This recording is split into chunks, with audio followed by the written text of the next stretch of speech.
नमस्कार दोस्तों। आज हम आपको एक ऐसे कलाकार से मिलवा रहे हैं जिन्होंने अपनी साधना के दशकों पूरे कर दिए हैं। ग्वालियर घराने का प्रतिनिधित्व करते हुए इन्होंने न केवल अपना मुकाम बनाया बल्कि आने वाली पीढ़ियों को भी संगीत की शिक्षा दे रही हैं। तो दोस्तों, आज हम मिलते हैं विदुषी राजेश्वरी दीक्षित जी से। नमस्कार राजेश्वरी। नमस्कार।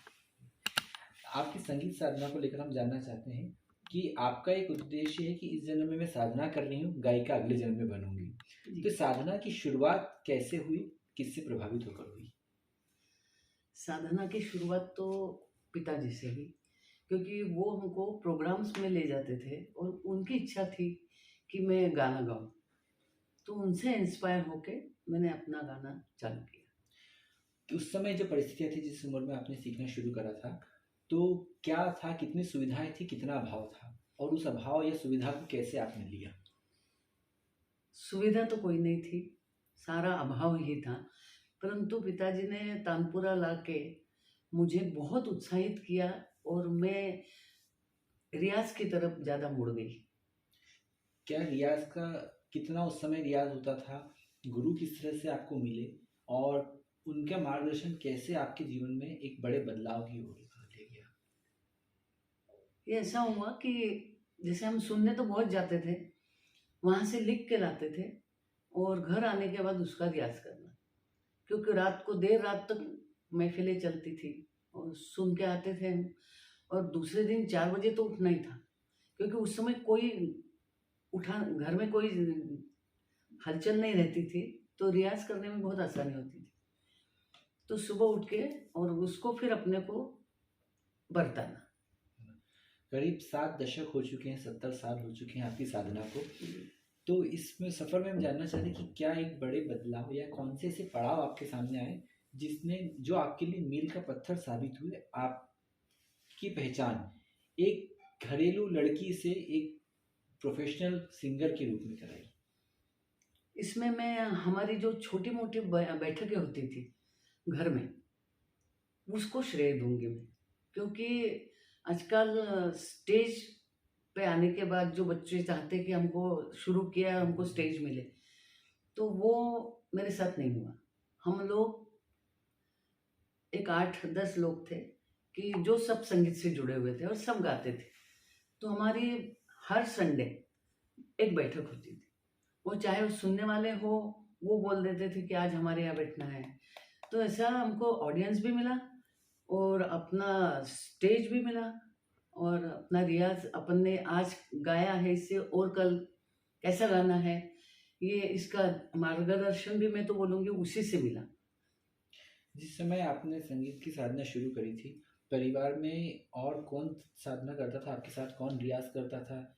या कहीं ऐसा भी होता था कि क्या करोगे ये सीख कर, या ये हुनर आप में नहीं है इसलिए इसको छोड़ दो, कुछ और काम करो? नहीं, क्योंकि पिताजी की इच्छा थी, तो और किसी का बोलने का कोई मतलब ही नहीं था। मैंने अपने दिमाग में वही चीज़ रखी थी कि पिताजी की इच्छा है और मेरे को गाना है। विवाह के बाद ये गाड़ी कैसे आगे बढ़ी? कितना सहयोग ससुराल से मिला आपको? असल में मेरे पति भी ग्वालियर घराना ही गाते थे, तो उसी के कारण उन्होंने मुझे महफ़िल में सुना था। तो वहाँ से हमारी बात चली और मैं अपने ही घराने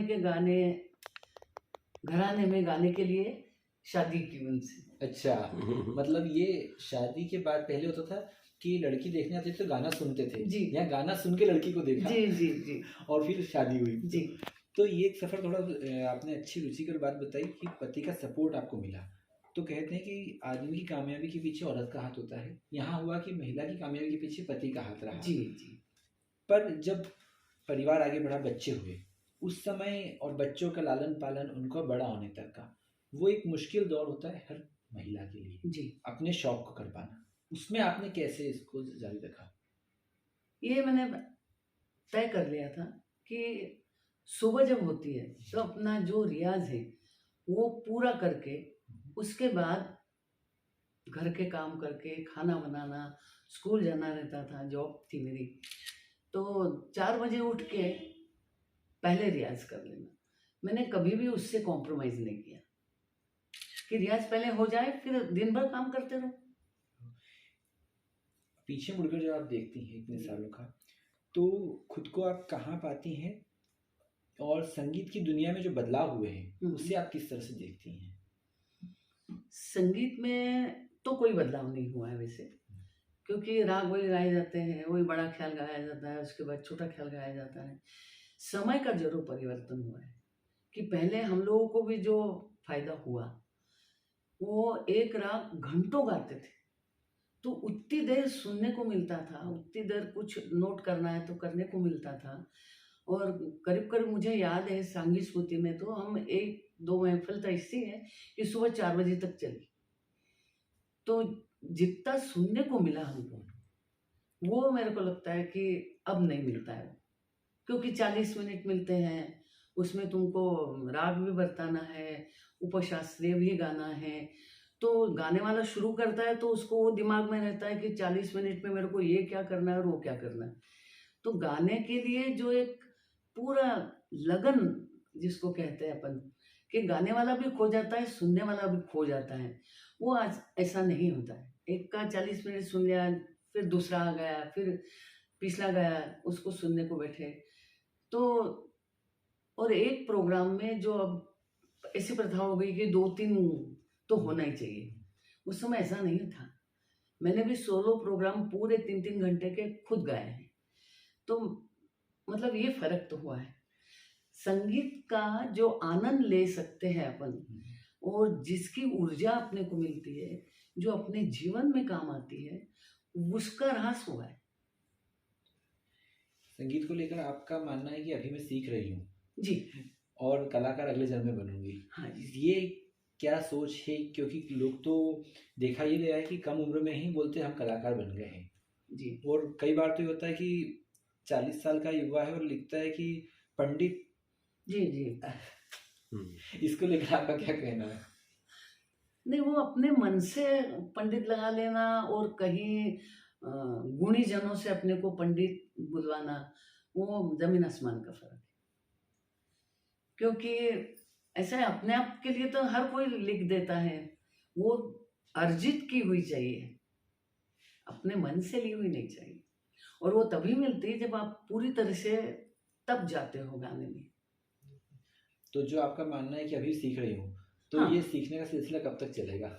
ये तो देखो, अभी मैं 82 ईयर्स की हूँ, पर मेरा गाने का जज्बा जो मैंने शुरू की थी, वो ही अभी भी है।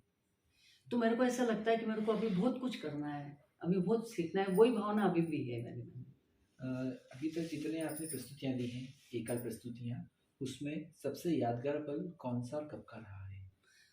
ये कला परिषद का एक प्रोग्राम, अम, जगह का नाम याद नहीं आ रहा है। तो उसमें क्या हुआ कि हम लोग गाने बैठे और लाइट चले गए। तो ऑडियंस बहुत अच्छा था, हॉल अच्छा था, तो दिक्कत तो गाने की सुनने में नहीं आई। परंतु उस समय क्या हुआ कि सब दूर फिर वो मोमबत्ती लगा दी थी। अच्छा। तो वो मुझे बहुत भाई कि और कॉन्सेंट्रेट होके अपन गा सकते हैं।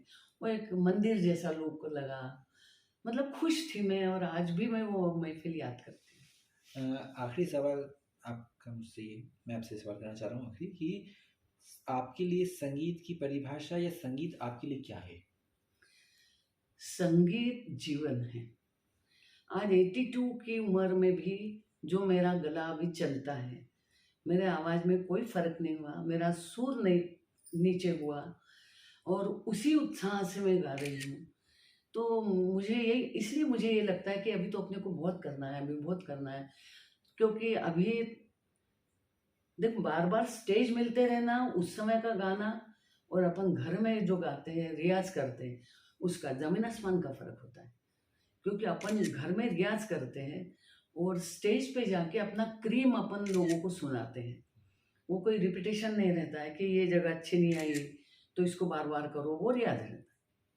परंतु लोगों के सामने वो नहीं होता है। तो वो तो होना चाहिए। अब मैं करीब 2 दशक से नहीं गा रही हूँ, पर घर में मेरा रियाज़ वही चालू है। तो रियाज ही दिमाग में है कि रियाज करते रहेंगे और अगले साल, क्योंकि अगले जन्म में तो निश्चित मैं कम उम्र से चालू हो जाऊंगी तो और ज़्यादा गा पाऊंगी। ठीक है, बहुत बहुत धन्यवाद ईश्वरी जी।